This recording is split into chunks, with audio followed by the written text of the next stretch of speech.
últimos años pues me he reencontrado con Raúl, curiosamente en los movimientos así sociales, y no sabía yo que era Raúl porque no lo conocía, menos con estas barbas así tipo talibán, que te has dejado igual que yo, nos hemos dejado barba los dos, y no lo conocía, y me sorprendió muy gratamente reencontrarme con él, y sobre todo saber la lucha que él llevaba entre manos, ¿no? Y la conferencia que hoy nos va a dar sobre el abuso bancario es algo sobre lo que creo que se debe insistir diariamente. Personalmente, yo opino que es algo sobre lo que no se nos informa, ni se tiene intención de informar, que las élites económicas tienen a los bancos como herramienta para apretando las clavijas y para cada día esclavizarnos un poquito más y someternos a esa dictadura económica que están sometiendo a Europa y a todo Occidente. Y mientras más informados estemos al respecto, pues más capacidad de reacción tendremos y más capacidad de organización tendremos. Y personas como Raúl, que ha llevado aquí en este pueblo y fuera de este pueblo una lucha significativa y ejemplarizante sobre el abuso bancario, y aquí ha formado la PAH y fuera también se ha destacado el movimiento de activismo social, nos va a ilustrar de muchas de las cosas, porque hace poco, ayer creo que hubo una resolución importante a nivel europeo sobre este tema. Naturalmente los medios de comunicación no dicen nada ni piensan decirlo, pero tenemos a Raúl que nos va a informar de eso y de otras muchas cosas, ¿no? Él tiene 34 años, se licenció en Derecho por la Universidad de Sevilla y ha desempeñado las más diversas profesiones. Él, desde su época de estudiante, pues aquí me ha apuntado, ha sido montador de estructuras publicitarias, gestor de básculas, ha trabajado de carretillero en Coca-Cola, ha sido vigilante de seguridad, ha trabajado en el sector agrario como peón agrícola durante todas las campañas consecutivas, desde el 99 hasta el 2003. Y al final pues terminó haciendo un máster en vivienda, urbanismo y ordenación del territorio, que es a lo que se ha dedicado principalmente en Madrid y en la zona de Castilla, ¿no? Ha trabajado allí como abogado, realizando trabajo en este sentido para municipios y entidades oficiales también. De vuelta a Montellano, que vino en el 2003, fundó aquí el estudio Arcos, y se especializó como abogado en vivienda, urbanismo y ordenación del territorio, que es lo que había estado haciendo anteriormente fuera de nuestro pueblo. También ha ejercido como abogado de familia, con todos los temas que sabemos que lleva un abogado de familia. Paralelamente, y eso es porque él lo ha vivido, hace un momento hablábamos si el activista se hace o el activista nace, y yo creo que pueden ser las dos cosas, y en el caso de Raúl son las dos cosas, ¿no? Porque Raúl se hace activista social y ha formado parte de diversos movimientos sociales que luchan en torno al derecho a una vivienda digna, porque él también, en parte, ha sufrido muy directamente en su entorno familiar lo que ha sido el abuso bancario y el acoso del poder sobre las personas que en un momento dado de su vida se ven atrapados en un crédito hipotecario y no tienen por dónde salir, ni tiene quien los asesore y ni tiene quien los defienda, ¿no? Y esto de alguna forma yo creo que ha hecho que ese germen que él llevaba de activista social pues lo haya desarrollado en eso, ¿no? Creo que por eso, en una ocasión hablábamos sobre el asunto, creo que por eso él está también muy implicado y muy metido en todo este tema.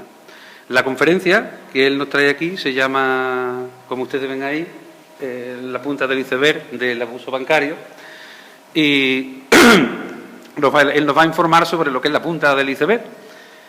Nuestro sueño, yo creo que el sueño de muchas personas y la idea de muchas personas que luchan por un mundo mejor, por cambiar este mundo donde lo que manda es el dinero sobre las personas y sobre las ideas, algún día se consiga llegar más abajo de la punta del iceberg y se consiga descubrir, informarnos a todos qué es lo que hay debajo de esa punta, qué es lo que mueve y cómo se desintegra esa punta, para que algún día consigamos entre todos un mundo mejor, más justo, donde todos tengamos las mismas oportunidades y donde el dinero no sea ni una religión ni una moneda de cambio entre los seres humanos, ¿no? Y ya con esto termino y y dejo a Raúl que nos dé su conferencia. Pues muchas gracias, Antonio, porque la verdad son palabras muy bonitas para una persona que normalmente no está acostumbrada a que lo halaguen, sino más bien lo contrario, ¿no? En el sector bancario lo que hay son muchas peleas y, sinceramente, este reconocimiento, porque para mí que me hayan invitado a dar una conferencia aquí en el Ateneo, para mí es un reconocimiento sin duda. Quiero agradecer también a Juan Antonio la invitación y igualmente le transmito, ¿no?, que es un orgullo para mí, ¿no?, formar parte de este ciclo y de estos cursos. Concretamente, cuando Juan Antonio me llamó y me comentó la posibilidad de dar una conferencia, un curso sobre las cláusulas suelo, yo automáticamente pensé que era importante, ¿no?, hablar de la cláusula suelo, pero creo que también era muy importante informar sobre esa base, por así decirlo, sobre la que se asienta la cláusula suelo, porque la cláusula suelo, como su propio nombre indica, es una cláusula de los contratos, pero no la única. La cláusula suelo, por así decirlo, es la cláusula que tiene una repercusión directa o una traducción directa en la cuota hipotecaria. No hace falta ni ser abogado ni nada de formación para saber que tú deberías de pagar 350 euros y estás pagando 500.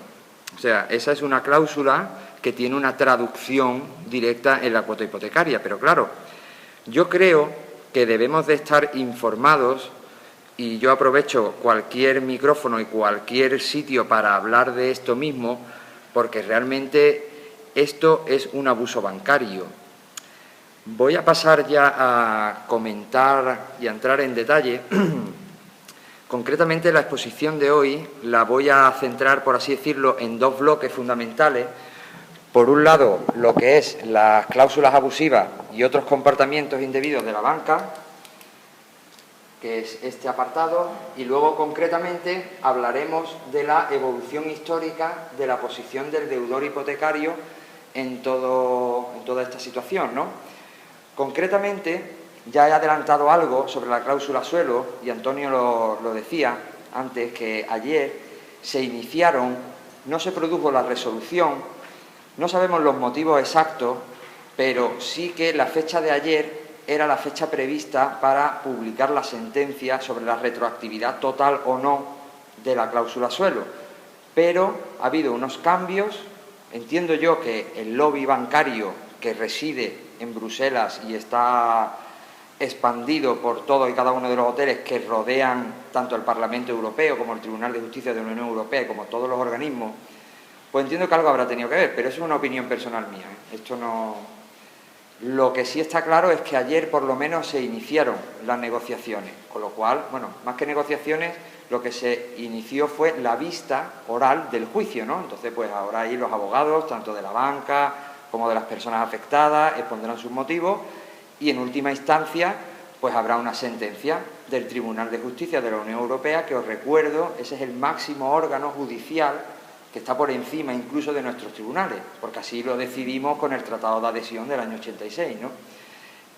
Concretamente, yo personalmente estoy muy optimista porque la figura que aquí en España es el fiscal, ¿no?, que es como la acusación particular, ¿no?, es quien vela por los intereses de la Generalidad.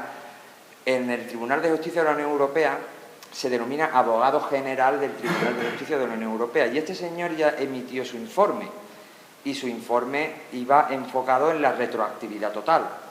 Yo entiendo, y no quiero reiterar mucho, pero durante 6, 7, 8 meses, tantos cientos de miles de euros o millones de euros a su vez producen dinero, por lo cual, bueno, decía un señor mayor, que es de las personas que más se aprende, que una peseta no hace dinero, pero 1.000 millones de pesetas hace mucho dinero, solo, ahí puesto encima de la mesa, ¿no? Entonces, pues, en fin, yo, y ya concluyo con el tema de la cláusula suelo, soy bastante optimista y esperemos entonces, pues no sé, que en un plazo de 6 meses ya tengamos esa sentencia y que entonces en tropel pues vayamos todos, tanto a la Caixa como a Unicaja, como a la Caja Rural, en fin, a las entidades que hay aquí, y pedir lo que es nuestro.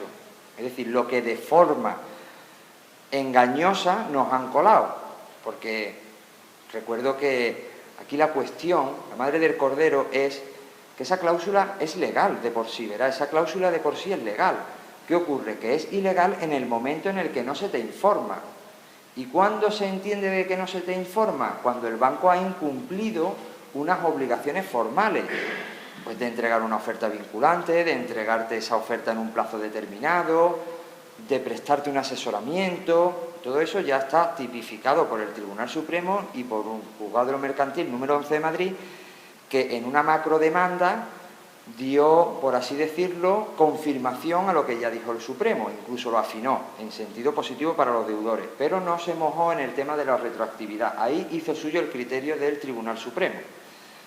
Nosotros somos optimistas y, teniendo en cuenta la analogía con otras cláusulas, entendemos que finalmente procederá la retroactividad total. Entonces, habiendo dicho esto sobre la cláusula suelo, que luego al final de la charla o de la conferencia pues podemos conversar o compartir cualquier inquietud o duda que tengáis, voy a pasar ya a lo que son, como he dicho, otras cláusulas abusivas y otros comportamientos indebidos de la banca. Pues bien, concretamente, a modo de introducción, pues vamos a hablar y vamos a situar la relación de las partes, que en este caso es asimétrica. Es decir, hay una desigualdad en la posición de una y de otro. Luego hablaremos como algo normalizado sobre el incumplimiento del Código de Buenas Prácticas. Luego hablaremos también de la falta de la legitimación activa, es decir, de la titulización de los préstamos hipotecarios, que como luego veremos, básicamente viene a decir que es que el banco ya no es el titular de tu préstamo, sino que es un fondo de inversión extranjero. Pero bueno, eso ahora lo vamos a ver con un pequeño dibujo y se entenderá mucho mejor. El interés de demora, que esto traducido en un lenguaje así, por así decirlo, coloquial, es rematar a la víctima, básicamente, porque cuando bastante duro es perder el empleo y verte en una situación precaria, como para que encima pues te venga al banco y te penalice aún más con estos intereses de demora. El vencimiento anticipado, que también lo explicaremos ahora, unas comisiones indebidas, participaciones preferentes y la cláusula suelo, que es, por así decirlo, lo que veníamos a hablar o lo que me propusieron, pero que yo pensé que era mucho más positivo hablar de todo esto en general. Pues bien, concretamente, en relación a esa asimetría de las partes, pues realmente hay un banco con una serie de asesores, que suele ser un departamento con muchísima gente, y una parejita, o una personita, o, en fin, alguien sin ningún tipo de formación. Concretamente, esta relación asimétrica, el Tribunal de Justicia de la Unión Europea, que es el órgano, como luego veremos en el segundo bloque, la evolución de los deudores, que es gracias al Tribunal de Justicia de la Unión Europea, porque si fuésemos por los tribunales españoles, yo me parece a mí que aquí de los presentes más de uno ya estaba totalmente desamparado y perdido de la mano de Dios.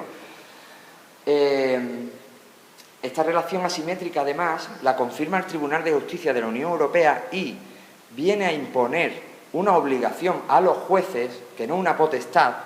Una potestad es algo que yo hago si quiero o no quiero, pero una obligación es algo que tengo que hacer porque me lo dice la ley. Como hay una relación totalmente asimétrica y de forma muy excepcional, el Tribunal de Justicia de la Unión Europea dice que el juez, poder independiente, hay tres poderes en el Estado, bueno, pues el Tribunal de Justicia de la Unión Europea llega a obligar a un poder del Estado a que vele por los ciudadanos. Es una obligación. Y eso viene porque hay una relación totalmente asimétrica. Gente que sabe mucho y gente que no sabe nada. ¿De acuerdo? Entonces, partiendo de esta base, comprenderemos fácilmente cómo un contrato está lleno de tantas cláusulas abusivas. Porque, a ver, uno va a comprarse un pequeño electrodoméstico y realmente tampoco hace falta tener una formación ni tener tú sabiendo cuáles son básicamente las utilidades, sabiendo cuáles son esa garantía, en fin, una serie de conceptos básicos, pues oye, genial, pero es que en este caso no funciona así. Entonces, Eso es algo que hay que tener en cuenta para situar un poco el contexto, ¿no? Luego, por otro lado, el banco incumple reiteradamente, y hago una excepción. Hay gente y empleados de banca que han actuado de forma diligente, pero yo, en mi trayectoria como activista social, que he visitado muchísimos bancos, creo que no más de 10 en mi vida. Y a los que yo desde aquí les mando un saludo y les estoy muy agradecido por la labor que han hecho, pero son muy pocos.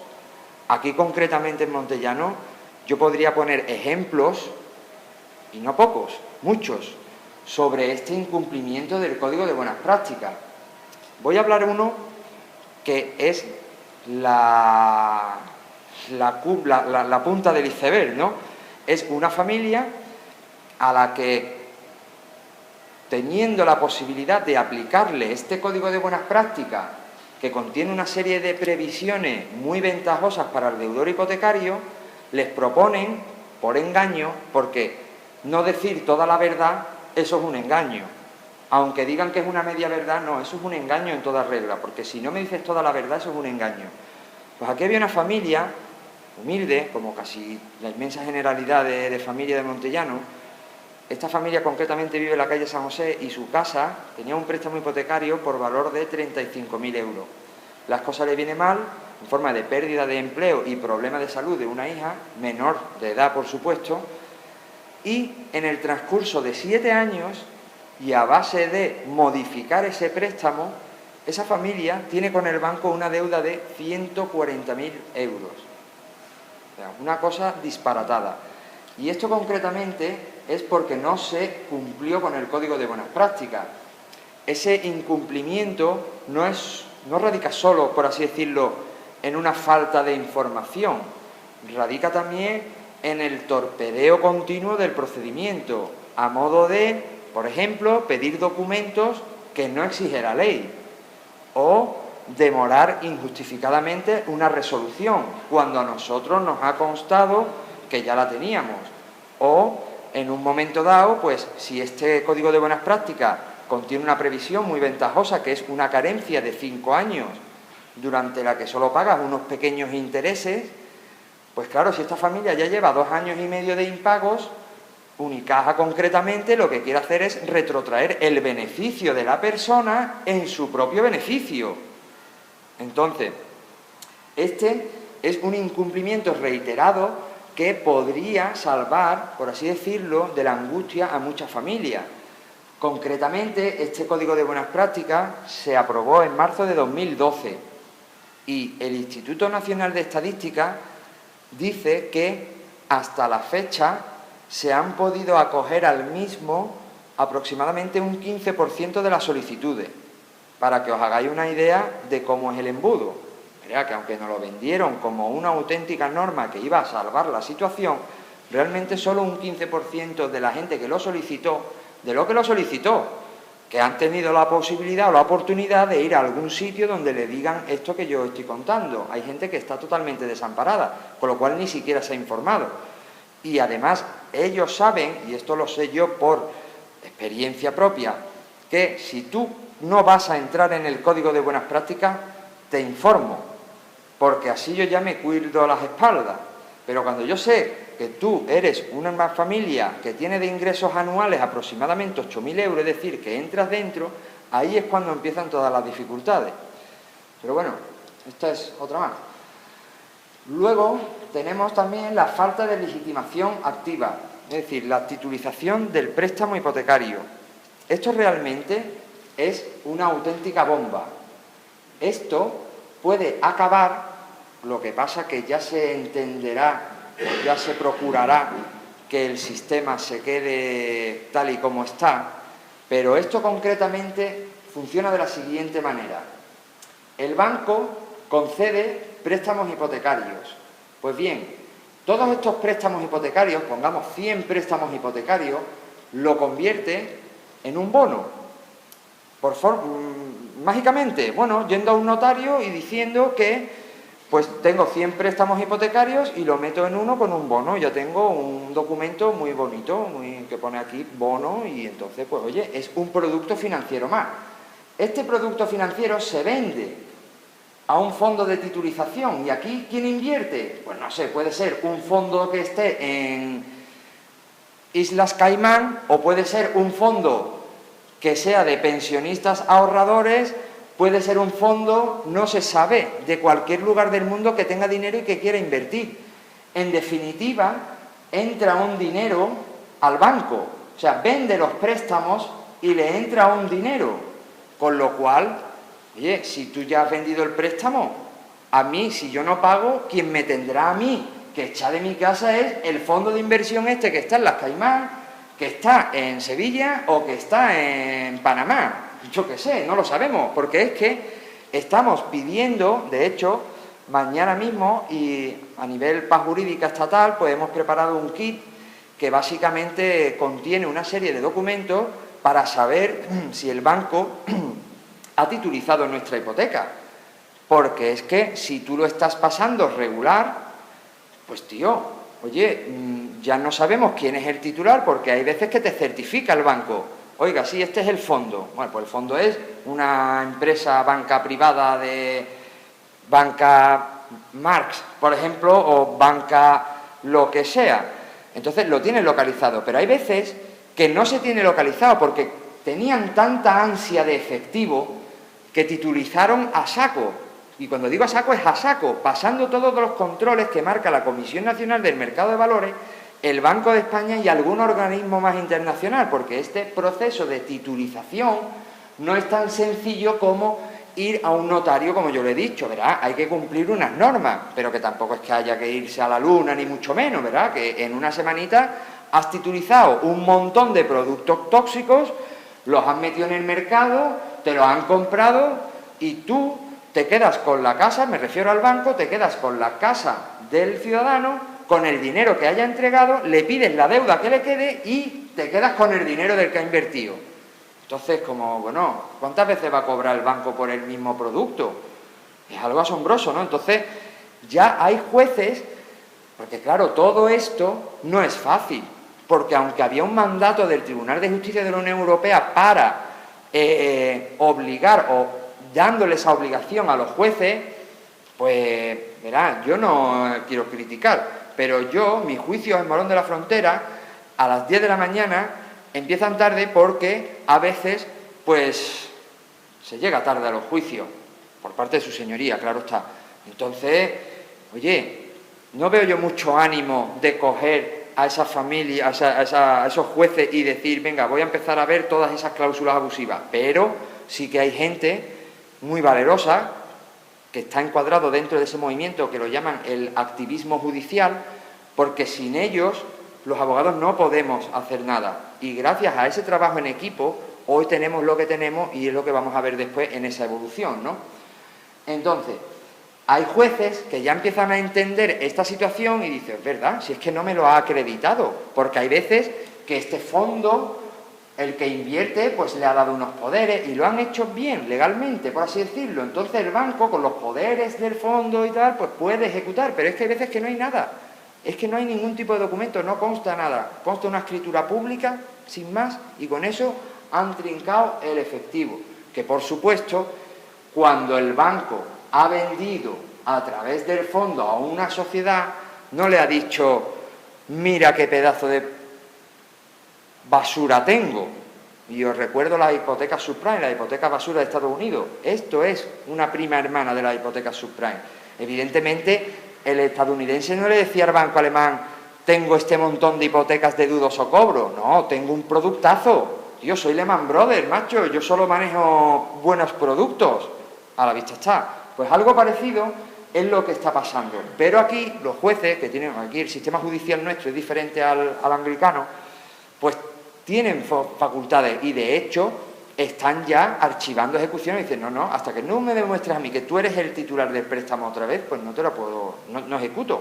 Entonces, oye, realmente, no digo yo porque ya se cuidará el sistema de rescatar esto, pero es que puede llegar un momento en el que el colapso sea tal que nadie sepa a quién le debe dinero, con lo cual tú sabes que debes dinero, tú sabes que te deben dinero, pero ¿cómo? ¿Cómo nos apañamos?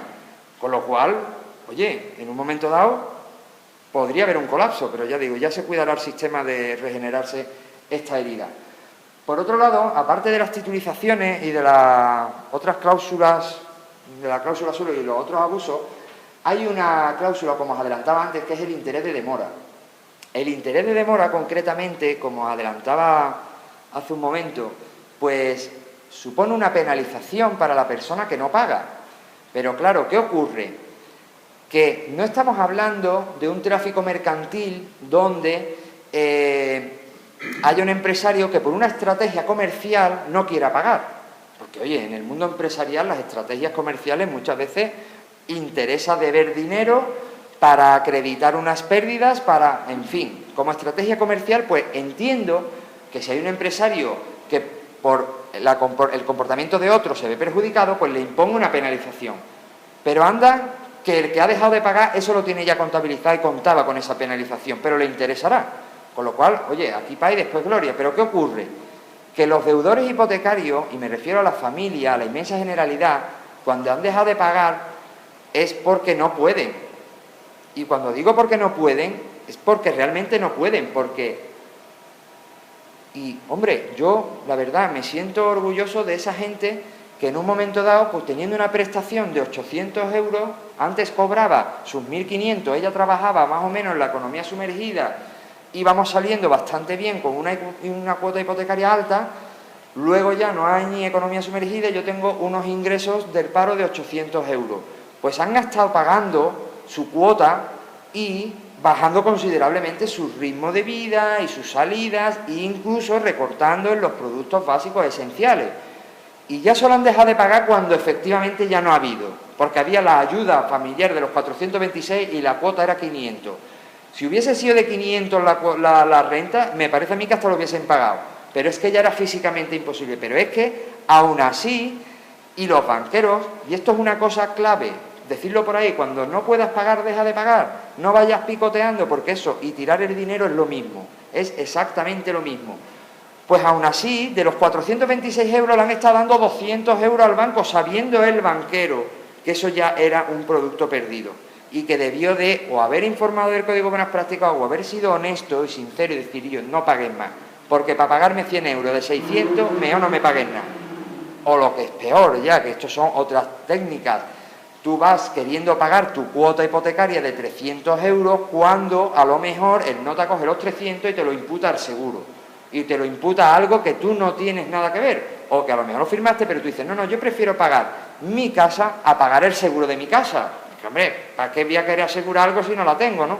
Entonces, este interés de demora supone una penalización extra a ese estigma que ya tiene la familia, porque yo personalmente he visto la cara más desagradable en el sentido de, y esto lo digo como hombre, yo no tengo familia todavía, pero veo cuando un hombre que ha estado siempre dando la cara por su familia, en un momento dado de la vida no le ha ido como él esperaba, y el sentimiento de culpa, el sentimiento de haber perdido la batalla, el sentimiento es brutal. Entonces yo creo que bastante penalizado está como para que encima le pongan un interés de demora. Pero es que al loro, en el mundo empresarial las penalizaciones oscilan de orden de un 10 y un 15%, es decir, 3 veces el interés legal del dinero. De media, los bancos imponían un interés de demora superior al 20%. Entonces, claro, ostras, me podrías penalizar en un momento dado, pues no sé, con un 4%, aún no pagando no porque no quiera, sino porque no puedo, pero un 20%... Entonces, esto el Tribunal de Justicia de la Unión Europea lo declaró nulo también. Luego, los jueces españoles, y después de una ley que se aprobó en el año 2013, que permitía la bajada del interés de demora al 3 veces el interés legal del dinero.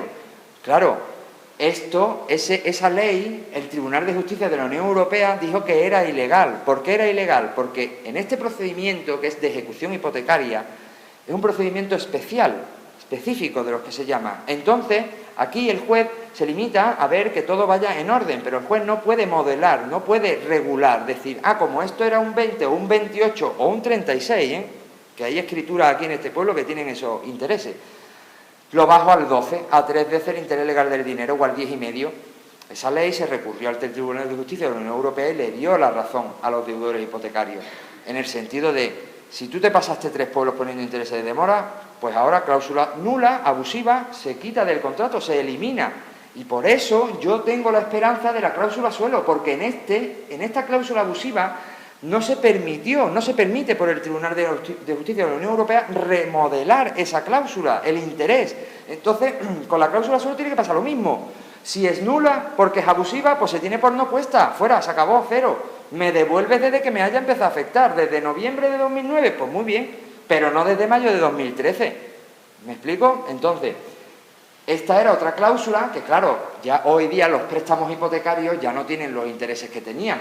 Ya ahora tienen pues un interés de 3 veces el interés legal del dinero o 2 veces. En fin, una cosa que a mí personalmente me sigue pareciendo excesivo, ¿no? Pero ya por lo menos no es el 30%, porque es que eso era una deuda, que eso ya empieza a retroalimentarse año a año y ya eso no se puede pagar.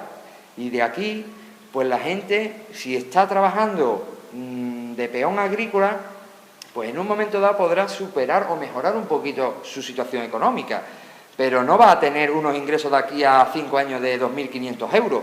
Y estos intereses de demora era lo que hacían, incrementaban la deuda año a año cuando tu situación era igual de precaria, ¿no? Entonces, por este conjunto de cosas que yo os he dicho, pues el Tribunal de Justicia de la Unión Europea la declaró nulo. Luego, otra cláusula que también suele aparecer en los contratos y que también están ya las determinadas audiencias provinciales, el Tribunal de Justicia de la Unión Europea ya se ha pronunciado, nuestro Tribunal Supremo se ha pronunciado en el sentido de la banca. Supongo que tienen su argumentación, claro, y la he leído. No me convence, pero igual digo yo que algo tendrá que ver, pues que magistrados del Tribunal Supremo vayan a dar una charla a los cursos de verano del Banco Santander y de los grandes bancos y se abrochen por una charla 12.000 pavos. Digo yo que algo tendrá que ver, no lo sé, pero a lo mejor mi opinión es que sí. Pues bien, esta cláusula de vencimiento anticipado viene a decir, tenemos un contrato de 300 cuotas, es decir, de 25 años, y en un momento dado, el banco, en la cláusula del vencimiento anticipado, viene a decir algo así como, en el momento en el que el deudor me deba algo del préstamo, yo puedo resolverlo. Me quedo con el dinero que me has dado, me quedo con la casa y te pido la deuda restante. Entonces, en un contrato, la argumentación nuestra en los tribunales y por la que nos están dando la razón es, en un contrato de 300 cuotas, yo fallo 10 y esto supone que un incumplimiento del 3% del contrato. Pero es que además, si yo firmé el préstamo en el año 2005 y en el año 2016 dejo de pagar, llevo casi la mitad del préstamo. Voy a fallar 10 meses, pero es que el banco ya entiende que yo quiero ya fallar para todo el resto del préstamo. Con lo cual, eso viene a decir que no se puede dejar al arbitrio, porque esto es, el banco resuelve el contrato cuando tú quieras. Es que técnicamente y según determinadas escrituras con que falte algo. O sea, tú fallas un día a pagar, evidentemente esto ya es un supuesto absurdo, pero que es que 10 meses, en una vida de 300 meses, ostras, pues es un 3%. Pues no sé, tengamos en mente, nos hacen una casa, un albañil, una casa de 5 dormitorios, un cuarto de baño, o menos dormitorios, yo qué sé, 3 dormitorios, un cuarto de baño, una cocina, en fin, una casa normal. Pero quedan unas humedades en la cocina, un 3% de la obra. Y yo le digo al nota, no, ahora me hace otra casa. Yo dirá, no, pillo, te hago este remiendo, pero ya está, ¿no? Un incumplimiento muy puntual, tío, pues yo lo subsano y ya está, ¿no? Pues no, hombre, el banco, si tú fallabas 10 meses después de haber pagado 13 años, estás en la mitad del préstamo, has pagado 13 años, pues me quedo con los 13 años que me has pagado, me quedo con la casa y encima te pido la deuda que me quedo. Y todo porque has fallado 10 meses. Ostras, es una pasada. Esto realmente, como os digo, el Tribunal de Justicia de la Unión Europea se va a pronunciar también en este sentido, porque el Tribunal Supremo dice que esto es factible, que esto es posible. Ya hay audiencias provinciales, por ejemplo la de Barcelona, donde hay una serie de jueces que son los iniciadores, ¿no?, de este movimiento de activismo judicial, son los que están poniendo todo esto encima de la mesa y les está saliendo bastante bien.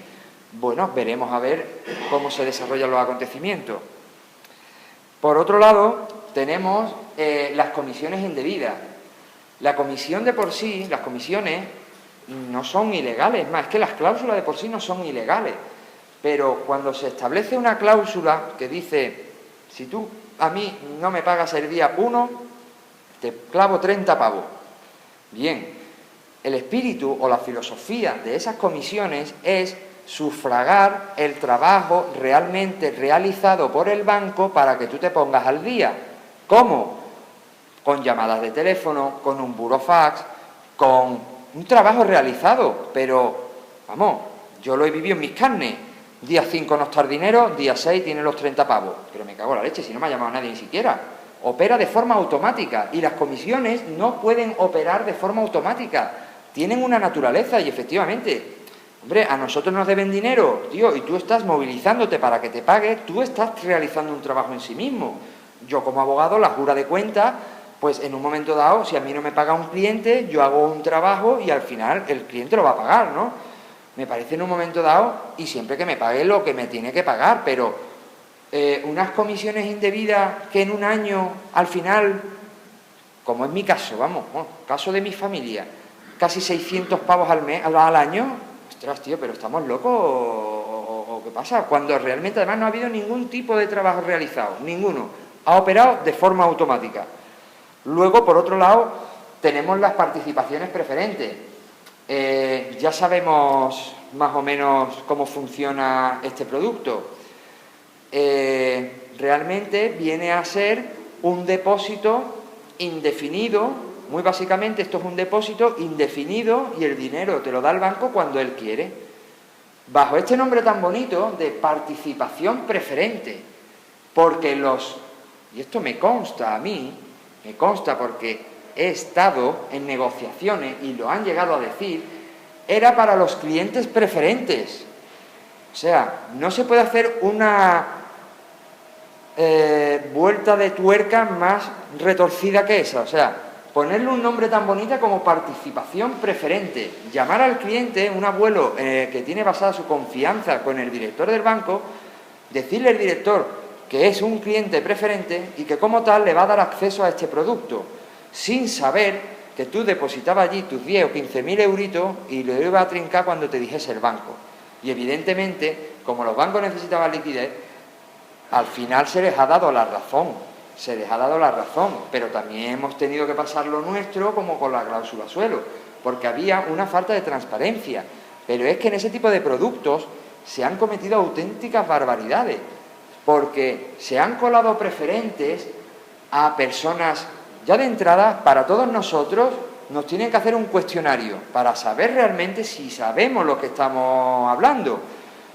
Pero es que preferentes a menores de edad, preferentes a mayores de 80 años, preferentes a personas con discapacidad psíquica, preferentes a gente que es ciega y que más allá del cuestionario hay que pasárselo en braille, hay que hacer un esfuerzo, ¿no?, para que se entienda. Evidentemente aquí no coló nada de eso, no había información.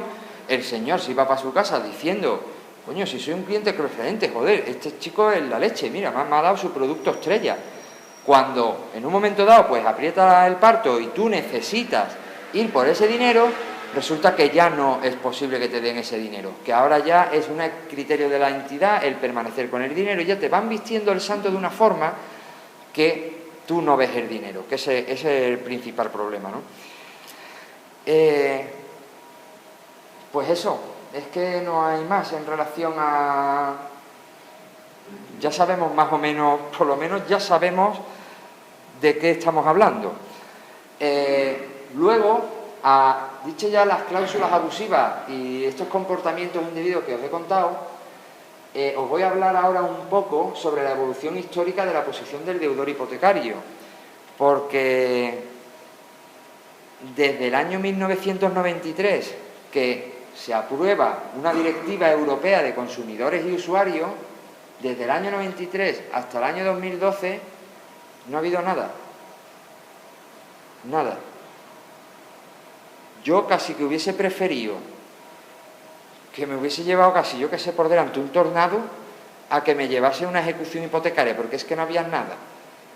Tú eras consciente de que tenías tus derechos, pero como ese procedimiento específico estaba hecho para recobrar la deuda de forma rápida, y abro paréntesis, la ejecución hipotecaria en España, la ley, súper antigua, es del año 1800 y pico, pero es que estaba diseñada para las ejecuciones hipotecarias para quitarte la finca rústica.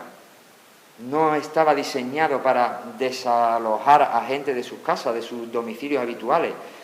¿El por qué no se ha modernizado este procedimiento? Yo qué sé, yo no lo voy a decir más veces, pero digo yo que algo tendrá que ver el lobby de la banca. Pues desde el año 93, que era una directiva que además, bueno, no sé, yo ya mirando en la historia, ¿no?, en otros países fue como algo europeo. Joder, si es que éramos europeos y ahí un consumidor tiene unos derechos y tiene un sujeto de derechos y obligaciones, pero de muchos derechos. Pues aquí, hasta el año 2007, que se aprueba la Ley General de Consumidores y Usuarios, no se transpone esta directiva del año 93. Os recuerdo que el Parlamento Europeo, o las normas que nos dan desde el Parlamento y la Comisión Europea, son de dos tipos, reglamentos y directivas, ¿no? Los reglamentos, ambos nos dicen el final al que tenemos que llegar, ¿no? Pero la diferencia entre la directiva y el reglamento es que la directiva te da cierto margen de maniobra. Bueno, yo te digo cuál es el final y tú ya te buscas la vida. En el reglamento es, este es el final y este es el camino. Pues claro, como se les dio carta ancha, pues aquí estábamos ya en el siglo XXI y seguíamos sin una ley nacional que hubiese traspuesto esta directiva y que en mucha medida pues hubiese evitado el descalabro social que hemos tenido. Porque si se hubiesen hecho los deberes desde el año 93, aquí entonces no habría pasado lo que ha pasado. Pero bueno, nunca es tarde si la dicha es buena, ¿no? Luego ya empiezan las posibilidades. Hombre, en el año 2009 se produjo una modificación y decía que el banco ya se tenía que adjudicar la vivienda por el 50% del valor. Es que os digo que antes llegaba allí un subastero con 1000 pavos, los soltaba encima de la mesa y se llevaba a tu casa y tú te quedabas con toda la deuda. O sea, es una pasada. Ya a partir de un año determinado ya se dijo, bueno, pues por lo menos el 50%, que evidentemente dista mucho del valor. Pero bueno, algo era algo. Pero hay una serie de pequeñas modificaciones hasta que ya llegamos a este código, ¿no? Este código que, como he dicho antes, nació con una vocación generalista y de, bueno, casi de salvar ya lo que es la situación de todas las familias, pues del año 2012 al año 2013 solo hubo en España 11.000 solicitudes.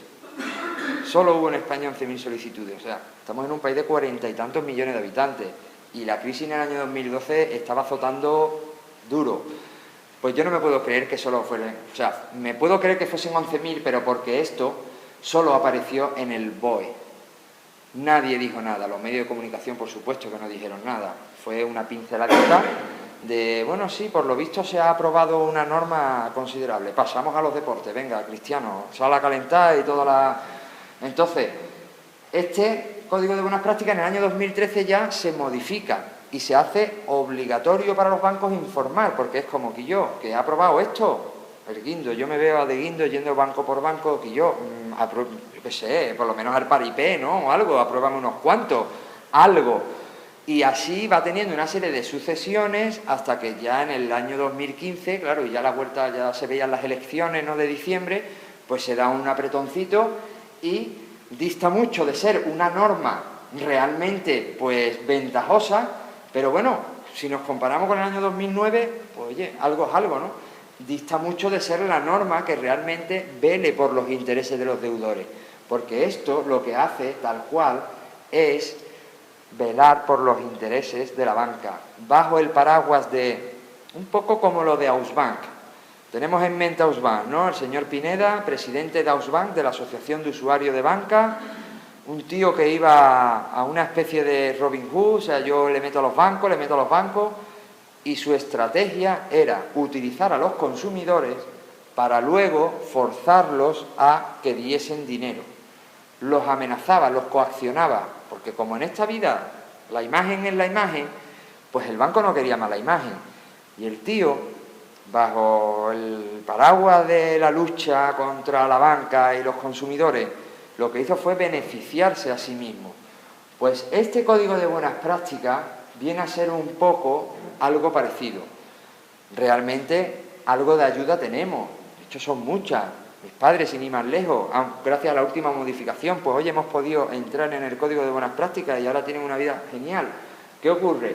que dista mucho todavía, dista mucho, porque realmente siguen quedando deudas, siguen quedando muchas viviendas vacías que luego son ocupadas por mafias. Es que esto es, que ese es otro capítulo aparte, de cómo después de una ejecución hipotecaria desalojan a la familia y el banco, claro, como está empachado de casas, pues no sabe qué hacer. Es que de hecho hoy día algo bueno hay, y es que ya no aparecen esas imágenes dramáticas de tirando a la gente a la calle, pero no porque se haya ablandado el corazón del sistema financiero, sino porque realmente están saturados y la imagen que tienen ya de por sí. Pero yo tengo muchísimas ejecuciones hipotecarias que estamos a expensas de que el banco pulse el botón. Yo no sé cuándo lo van a pulsar, ni si sé si lo van a pulsar o no, porque con todos estos cambios legislativos yo entiendo que en una de estas, a una familia que tiene una vivienda habitual de los metros propios de una familia típica, con un hijo, 2 hijos y unos ingresos de 800 euros, yo entiendo que eso es lo que tiene ese objeto de protección. Y todo lo que no sea eso, pues será un fracaso. Entonces, este código, bueno, pues oye, algo es algo, pero dista mucho de mejorar. Estábamos hablando de la solución extrajudicial, porque claro, lo primero es tratar de solucionar el problema, ¿no? Yo aplícame una serie de previsiones con las que yo pueda, pues, reestructurar mi deuda y hacer frente a pago, porque yo quiero pagar. Realmente la gente quiere pagar, la gente no es una rebelde sin causa que digo no pago porque no me da la gana. La gente quiere pagar, pero, jope, si tenemos unos ingresos de 600 euros o de 800 de 900, pues, y esto lo dicen los derechos humanos, la Carta de Fundacional, de un nombre súper precioso, pero que luego está muy bien para leerla y decir, ostras, esto es romanticismo puro, vamos, porque luego no la aplica nadie. Pero esa carta dice que los ingresos que una persona debe destinar a su hogar debe de oscilar en un 30%, que es lo normal, 30%. Y yo cobras 1.000 pavos, pues como mucho 330 pavos, más o menos, o un poco menos o un poquito más. Pero de 900 euros no se pueden ir a la vivienda 700 euros o 650. Entonces, oye, algo, ¿no? Algo es lo que la gente puede pagar, o más o menos en función de eso, ¿no? Pero hay veces que ya esa solución extrajudicial no es posible.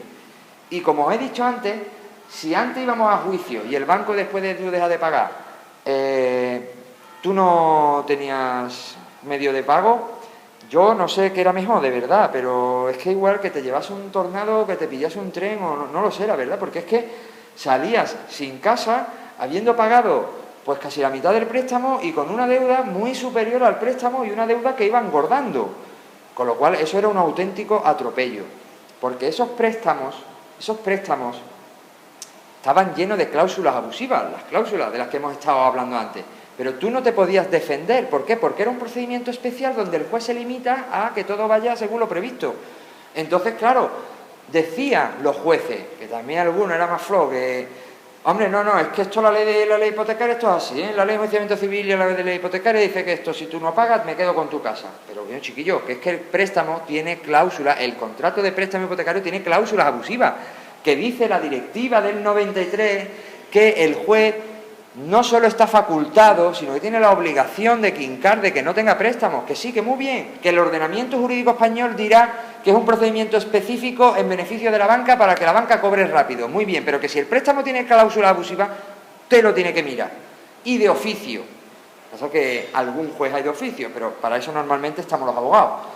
Entonces, este planteamiento de algo se podrá hacer, pues en un momento dado, un juez de Barcelona, con un compañero de Barcelona, pues promueven una cuestión prejudicial en el Tribunal de Justicia de la Unión Europea y plantean esto que yo estoy diciendo, que sí, que muy bien, que aquí en España tenemos un procedimiento que es así, pero que es que el préstamo está podrido, el contrato está podrido y alguien lo tiene que mirar, porque es que a mí no me deja tampoco la ley, alguien. Entonces, el Tribunal de Justicia de la Unión Europea dice, en su sentencia de 14 de marzo, de un señor marroquí, hay un documental, por cierto, y es precioso, ¿no?, porque es curioso, y hay una imagen, no sé si tenemos en mente la sala de la vista del TJUE, y están en una bancada, la banca, los representantes de los gobiernos, y todo el mundo en una bancada, y en la otra bancada el letrado y el juez, allí los dos solos mirándose la cara. Entonces es impactante, pero al final ganaron y se produjo esta sentencia, y a raíz de esa sentencia de 14 de marzo de 2013,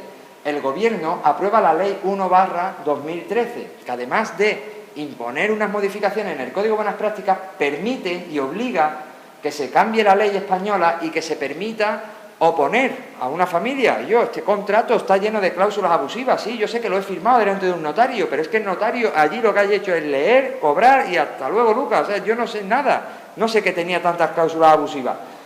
Bueno, pues esta sentencia permite la oposición, pero al loro con lo que dice la ley.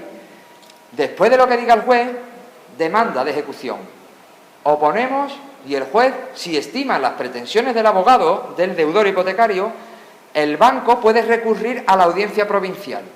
Ahora bien, si el banco le da la razón, si el juez le da la razón al banco, el deudor no puede recurrir. Ostras, pero... Y esto fue la Ley 1/2013. O sea, igualdad de armas procesales. Hay un principio básico de nuestra Constitución que es, básicamente, a igualdad de armas procesales, tío. Las dos partes tienen que tener los mismos derechos y las mismas obligaciones. Pues resulta que si ganaba el deudor hipotecario por su abogado, el banco podía recurrir a la audiencia provincial. Y si ganaba el banco, el deudor se la tenía que comer. Se volvió a plantear una cuestión prejudicial, porque verá, no hace falta ser abogado para entender que esto no es de recibo, ¿no? Hombre, yo a lo mejor como soy abogado me escandalizo más, porque digo, esto es que va en contra de todo lo que a mí me han enseñado en la facultad. No sé, me han enseñado para los cretinos, como yo, así, pero luego cuando te encuentras a un poderoso, oye, pues resulta que no es las mismas armas procesales, ¿no? Bueno, pues después de esta sentencia se aprueba la ley y se plantean una serie de cuestiones prejudiciales más, como por ejemplo que el deudor, si no le dan la razón, pueda recurrir a la audiencia provincial. Pero es que además esta ley estableció que, venga, vale, y fue como un poco a cojones, ¿sabes? Vale, se pueden oponer, pero se pueden oponer desde el plazo de un mes desde hoy. Venga, públicalo en el BOE, que ya todo el mundo sabe ya que está enterado. Una triste noticia, volvemos a lo mismo, una triste noticia, si acaso, y ya está, eso fue lo que ocurrió. Nosotros decíamos ya desde un primer momento, no hombre, no, si se ha producido esta ley, porque claro, una ejecución hipotecaria desde el año 2011 está viva y podemos oponernos, podemos presentar un incidente extraordinario de nulidad. Pero nosotros decíamos, pero que es que hay mucha gente que recibió eso y lo guardó, porque es que además te dice, no cabe recurso. Pues ahora usted, el juzgado, lo que debería hacer es, se ha cambiado esto, y ahora le mando a usted una carta y le digo, señor, usted se inició su ejecución hipotecaria en tal año, pero no había posibilidad alguna de hacer nada, ahora los tiempos han cambiado, hoy mismo se ha aprobado, aléguese, propóngase y pues cambie, y concretamente pues lo que tiene que hacer es que se permita, ¿no?, la oposición. Dale al botón porque esto... Dale al botón porque esto no... Entonces, pues concretamente, lo que se permitía es pues que se pudiesen igualdad de armas procesales y que ambos pues pudiesen oponerse, y sobre todo que la persona lo supiese por sí misma, porque le llegase una carta, no por el plazo de un mes desde el boletín oficial del Estado, porque ahí nadie lo lee, nadie sabe nada. Pues todos estos pronunciamientos, que como he dicho, aquí quien ha salvado los platos es el Tribunal de Justicia de la Unión Europea, porque si hubiese dependido de nuestro Tribunal Supremo, yo no sé sinceramente lo que hubiese pasado, por todas estas sentencias posteriores que aparecieron y que tienen que aparecer, como por ejemplo la de la cláusula suelo, o como la del vencimiento anticipado, o como ya hizo con el interés de demora, con muchas ellas, pues entiendo que... Porque además, hoy día, el gobierno que hubiese salido ya tenía que hacer suyo una serie de pronunciamientos que se han producido en el 2015, pero que, claro, con el tema de las elecciones y tal no están. Pero el gobierno que entre ya tiene unas obligaciones, tiene un imperativo del Tribunal de Justicia de la Unión Europea. Que, hombre, yo personalmente, y pensando en los deudores hipotecarios, casi que me preferiría quedarme sin gobierno hasta que tenga que salir uno, porque cuanto más se haga la obra, mejor. Porque ese gobierno va a tener que aprobar unas leyes que además ya el Tribunal de Justicia de la Unión Europea ya no le da margen. Ya además le ha dicho, bueno, te he mandado una serie de imperativos y has hecho lo que te ha dado la gana, pues este es el camino. Entonces, esta es la situación, como ya os he dicho, pues yo creo que corren buenos vientos, porque no ya por nuestro sistema judicial, sino por el que viene de fuera, porque bueno, para lo bueno y para lo malo, en el año 86 entramos en la Unión Europea, y aparte de para meternos el euro y colárnosla como nos la han colado, pues mira, por lo menos algo sí que tenemos, ¿no? Entonces, pues, eso es todo.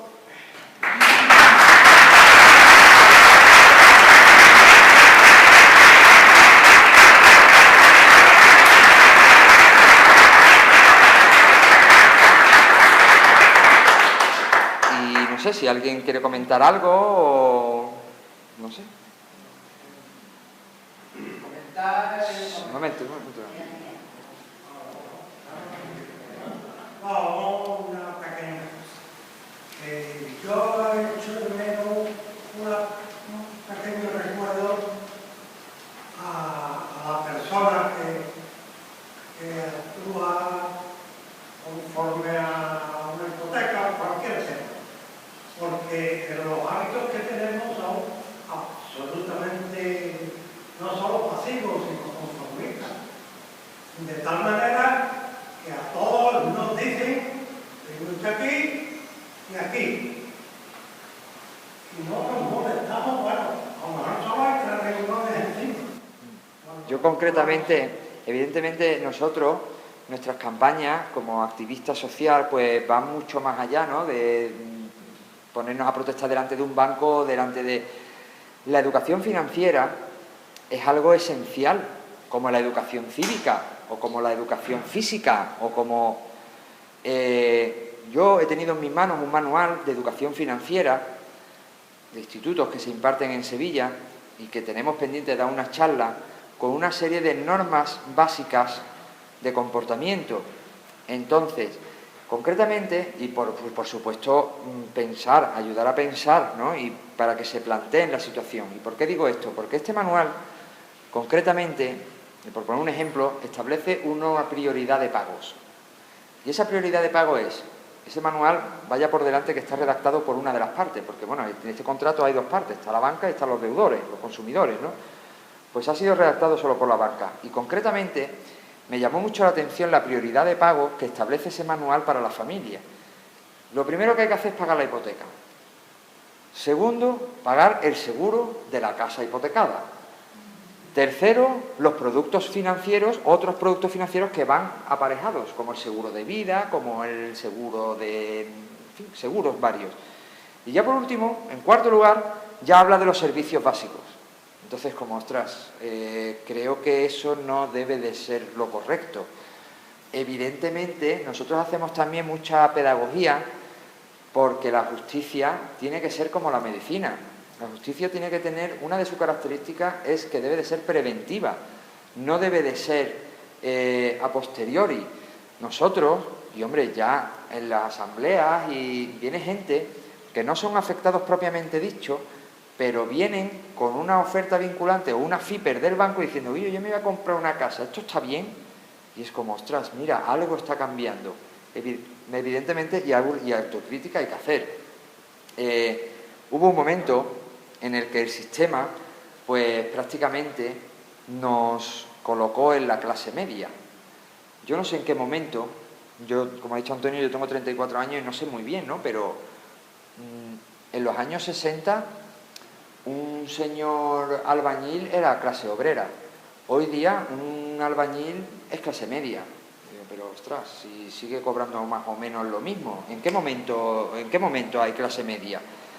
Y eso ha hecho que nosotros veamos el dinero y el capital de una forma que no se veía antes. Yo lo hablo por mis antepasados, vamos, de esa forma, y esos préstamos que había antiguamente aquí, donde el director de la oficina pues era un señor que realmente pues tenía un cierto poder de disposición, y hoy día el banquero, el director de banco, es un director comercial de una zona, ¿no? Que es el que te lo va a vender todo. Entonces, no sé en qué momento nos convertimos, nos creímos en algo que no, evidentemente no éramos, porque no lo éramos. Y nos olvidamos de eso, porque antiguamente, además, había una confianza. No son pocas las personas de una edad avanzada, ¿no?, que me cuentan de cómo se gestionó la tramitación de su préstamo con un avalista, con un apretón de mano, o sea, una seguridad jurídica de la que hoy precisamente no había antes esa seguridad jurídica. Pero hoy, aun con más seguridad jurídica, aparentemente resulta que ha habido más injusticia y efectivamente algo de autocrítica hay que hacer, porque, ostras, yo muchas veces también me echo las manos a la cabeza. Tío, te va a comprar un coche de segunda mano y coge el coche y se lo lleva a tus 3 colegas mecánicos. O sea, el coche lo ha mirado hasta la punta O, vamos, todo el mundo ha mirado el coche, todo el mundo lo ha asesorado. Ostras, te metes en un préstamo hipotecario que es prácticamente el contrato más importante de tu vida y ni siquiera te acercas no a mí ya, sino a un movimiento social, no sé, hay muchas posibilidades, ¿no? Entonces, pero bueno, ahí está otra batalla nuestra, que es la educación financiera, porque realmente además, hombre, más allá de saber, me han dado 100.000, tengo que devolver tanto y en tanto tiempo, pues algo más, ¿no? Y superar esa... Porque esto nos ha pasado a efectos prácticos en la asamblea. Aquí en La Paz, cuando nos vemos en el hogar del pensionista, la gente tenía un miedo al préstamo hipotecario que parecía que pegaba bocado, vamos. Es que lo traía en una bolsa cerrada como si se fuese a escapar o algo, ¿sabes? Una vez que lo abres y se lee cláusula por cláusula y vas traduciendo un poco lo que... pues ya no perdió el miedo, ¿no? Como, ostras, y entonces, ¿por qué no...? Yo supongo que también este espíritu de cuanto más y mejor, cuanto más cosas tengamos, y este embolado en el que prácticamente estamos con, no sé si llamarlo neoliberalismo, no sé, o el capitalismo de siempre, pero con otra disfraz, es que no lo sé muy bien, pero realmente yo echo de menos también eso, ¿no? Un poquito más de formación, pero ese sería ya otro debate, porque a mí se me cae el alma al suelo cuando al despacho llega gente y viene con una carta, y es una carta de la Junta de Andalucía que te está diciendo algo muy concreto. Y entonces, ¿qué ha fallado? Esto, no lo sé, no sé qué ha fallado, pero si ni siquiera muchas veces prestamos atención a intentar comprender algo, los préstamos... En fin.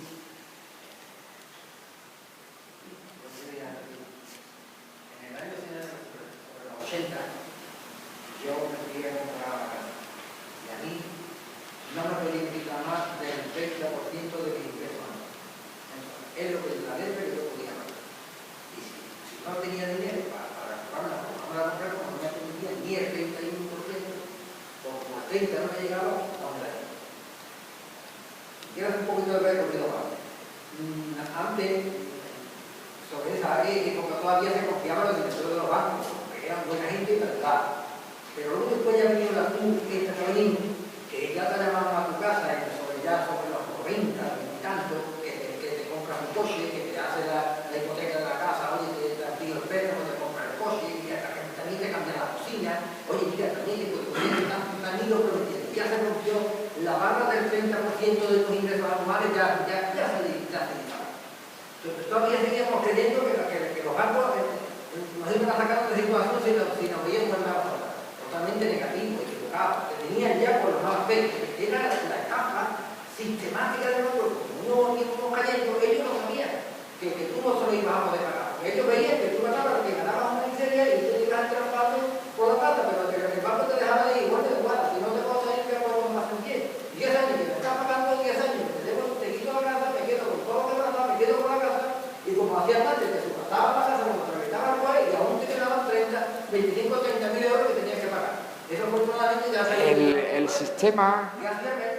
El sistema ha cambiado, porque es que además, y esto se permite por más leyes, y una ley de blanqueo de capitales, y una ley de tal, y una ley de cual, y como anécdota, ¿no? El otro día, o sea, dice, ostras, ahora por ejemplo la policía alemana, o sea, yo voy para allá y la policía alemana sabe hasta mi orientación sexual, una cosa acojonante, ¿no? Ya la policía europea sabe todo de ti. Y ese mismo día se aprueba una ley en el Parlamento Europeo donde se penaliza que un nota se vaya de un banco con información y la pasa a los medios. Y es como, ostras, pero... O sea, yo voy a Alemania y bajo el pretexto del terrorismo y tal, y que me parece estupendo, que yo no tengo nada que ocultar, con lo cual mira, yo hago así con mi bolsillo y aquí yo no tengo nada. Me parece muy bien, pero ese mismo día se aprueba, por un lado, se coartan tus libertades. Que oye, que en un momento dado, pero bueno, si es por la seguridad, pues nada, venga, por la seguridad sea. Pero luego, por otro lado, sin embargo, te dicen, no, este tío no se puede tocar, no, este tío no, esos son datos íntimos, eso no se puede saber cuánto tiene el tío la cuenta en Suiza, entonces, como yo que me estás contando. Hay leyes, pero luego si no se las saltan, y evidentemente las leyes flaquean, porque yo he visto préstamos, muchos, en los que antiguamente todos te podían dar el 80% del valor. Eso el límite sigue ahí. Pero ahora llegaba la tasadora y te decía, no, Guillo, ¿tú cuántos quieres de verdad? ¿100.000 pavos? Yo teóricamente te debería dar 80, ¿no? Pero vamos a poner que vale 130.000, 140.000, con lo cual el 80%, pues, oye, ya tienes el dinero. Claro, eso tiene sus repercusiones cuando ibas a la ejecución hipotecaria, que decías que tenías una deuda de tanto, cuando se lo quedaba un subastero por 5.000 euros y ya aquello era la ruina, ¿no? La ruina padre. Pues lo normal era que si no, luego ya, claro, pusieron el foco en las tasadoras que son de los bancos, pero no nos olvidemos, que es que son los mismos, son los dueños, los bancos son los, porque ellos son un grupo, es un holding, tienen muchas empresas. Entonces, ¿qué se hizo? Pues tú ¿cuánto quieres? 100.000, pues te doy 3 préstamos. Lo normal era dar 2 préstamos, uno más gordito de 70.000 y el otro de 30.000. Luego ya en función de lo grande que tú quisieses esa deuda, bueno, la casa o lo que fuese, pues entonces ya te lo troceaban en X préstamos hipotecarios, con lo cual volvían a saltarse. Entonces, aquí además no hay que olvidar lo que hablaba de la asimetría. Yo siempre pongo un ejemplo, porque muchas veces dice, joder, pero es que ha pedido el dinero el tío y se lo ha gastado y... Bien, tío, efectivamente, pero nuestra relación con el banco es... Y evidentemente habrá listos y ha habido muchos y tal, y que luego pues lo mismo, yo soy lo mismo que decía, yo soy el que velo por los intereses de tal, luego algunos se han metido como víctimas cuando realmente han jugado muy mal sus cartas empresariales y tal, con un modo de codicia muy mal gestionado y se han metido, pero bueno, no seré yo quien excluya a nadie porque no es mi idea, vamos. Pero concretamente la cosa es que yo siempre pongo el mismo ejemplo. Tú tienes un hijo de 6 años, 7 años, normalmente, bueno, más grande, es que no sé, como no tengo hijos tampoco sé muy bien, pero cuando se le da la paguita, ¿no? De papá, dame la paga, no, que no me acuerdo yo, 12 años, 10 años, 11 años, lo que sea. Bueno, pues lo normal es darle la paga semanal, ¿no? ¿Por qué? Por lo menos era mi caso. Yo me lo gastaba, me lo trincaba y lo trujaba. Si yo le digo a mi padre, dame la paga de 10 años que yo me voy a administrar, pues posiblemente al mes y medio hubiese quemado el dinero, hubiese hecho el primo por la vida y hubiera invitado a todos mis amigos, hubiese sido el super guay del instituto un tiempito, pero luego pues... Entonces, ¿de quién es la culpa?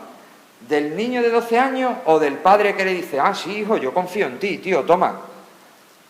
¿De quién es la culpa? Porque claro, aquí también hay que tener en cuenta que el que suelta la pasta va a trincar más. Entonces llega un momento en el que en el mercado este de tiburones que estamos, pues oye, chico, tú no eres más que una carnaza, entonces, ¿quién te va a comer? Pues no sé, pues el que mejor te lo ponga, el que más facilidades te dé, el que bajo tu apariencia de seguridad jurídica, pues al final te la acabe clavando. Entonces, esa es un poco la evolución. Es que el ritmo de la trampita, ¿usted de dónde viene? Claro, si es que... Hoy te siguen engañando con el ritmo de la trampita, los bancos te siguen engañando y ahora te engañan. Y el trilero... No te va ni más tonto ni más listo, sino que es que te engañan, que tienen algo que uno tiene que tener claro que el que está disfrutando detrás de la mesa, con todas las superficies que lo está clavando en los 7 hasta que tiene que ser más ruido, que tiene que ser claro, que quieto aquí, a ver lo que me está diciendo este, a ver lo que me propone y analizar todo. Ponerlo en cuarentena, hombre. Yo lo que siempre digo, que cuando uno se compra un coche, y me parece muy bien, y tengo conocidos pues que se ilusionan con el coche y tal, me parece muy bien, pero que pongamos esa diligencia en nuestro día a día, ¿no? Porque nos irá mucho mejor, pero que yo siempre digo lo mismo, Guillo, si tú estás viendo que este notas es una situación precaria, yo colaboro con la Embajada de Ecuador, yo he visto auténticas barbaridades. O sea, darle a una persona recién llegada con 8 meses de residencia, que no tiene ni los papeles ni tiene nada, que está aquí con y le das un préstamo hipotecario, ostras, tío, es que me ha dejado de pagar, pero ¿y qué pensabas, tío? Si es vendedor ambulante. ¿Pero qué pensabas? ¿No era notario? ¿No era un ecuatoriano notario que venía aquí a hacer la América? Al contrario, vamos, en este caso. Era un tío que vino y se compró furgoneta de tercera mano, de cuarta, e iba por los mercadillos y no vende. Pero ¿y qué esperaba? ¿Quién ha hecho? O sea, nosotros hemos pedido en las ejecuciones hipotecarias, solicitamos copia del expediente administrativo de la concesión del préstamo. No hay expediente administrativo. Es que no hay, es que no puede haberlo. Entonces, ¿quién estaba allí en el departamento de riesgo? Un mono allí con una... no sé, ¿quién estaba allí? Porque un pincho que daba así a... préstamo, no sé, ¿quién estaba, tío? Porque luego se asombra, no me ha pagado, pero ostras, tío, y te extraña. Entonces, hombre, que evidentemente, y hay un dicho, ¿no?, de ante el vicio de pedir, la virtud de no dar, pero claro, si yo no doy, no gano. Y yo, sinceramente, a veces, porque, hombre, yo conozco muchos colegas y amigos que, pues bueno, su situación les obliga a estar ahí porque no tienen otro remedio, porque con 20 y pico años acabado la facultad, pues se metieron ahí. Claro, cuando tú estás de cajero y estás guay, pues sin problema ninguno. Oye, a mí, yo no sé nada con nadie, yo no tengo que vender, claro. En el momento que te pones de gestor comercial, de te ponen de aquí, te ponen de allá, ya tienes que vender. Y tú el lunes o el día 1, tú recibes la llamada del director de zona y te dice, Guillo, hoy tenemos este producto. Y tú dices, madre mía, otra mierda, ¿a vender? Pues a vender, checo. Pues como no vendas, a la calle. Entonces, claro, ya estamos en una que realmente si no vendes vas a la calle. Y claro, el espíritu de supervivencia, verás, que no será la primera vez que mates a uno por defender los intereses de tu familia.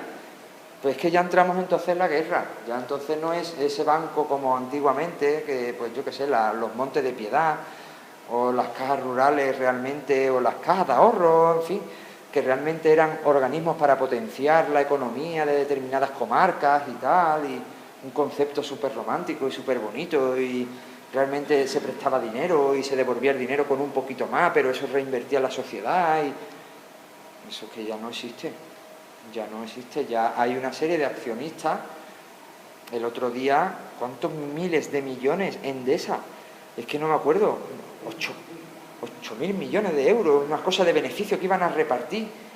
Y te metes luego en el informe de Cáritas y dices que hay un nivel de pobreza energética que te cagas, ¿eh? Es como, ostras, tío, entonces es que ya hemos pasado un límite, una línea, y volver a esa línea de atrás de decir, no, Guillo, que el dinero no es lo más...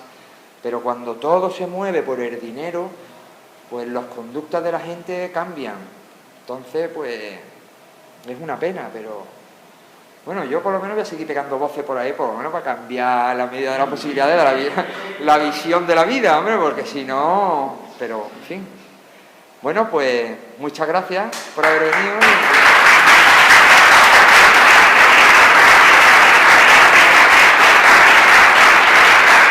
Un orgullo, que es para mí un orgullo porque, hombre, el Ateneo, esto ya lo he bichado yo el otro día, porque claro, Ateneo, y me mencionaba Atenea y tal, y hombre, Atenea, claro, el Ateneo era un templo en Atenas, ¿no?, donde se daban citas gente, pues, a hablar de cosas interesantes y de, en fin, más allá del Cristiano Ronaldo y no sé qué, y toda la pesca, ¿no? Entonces, hostia, pues para mí es un orgullo. Muchas gracias, Juan Antonio. Juan Antonio. Bueno, pues hasta otro día.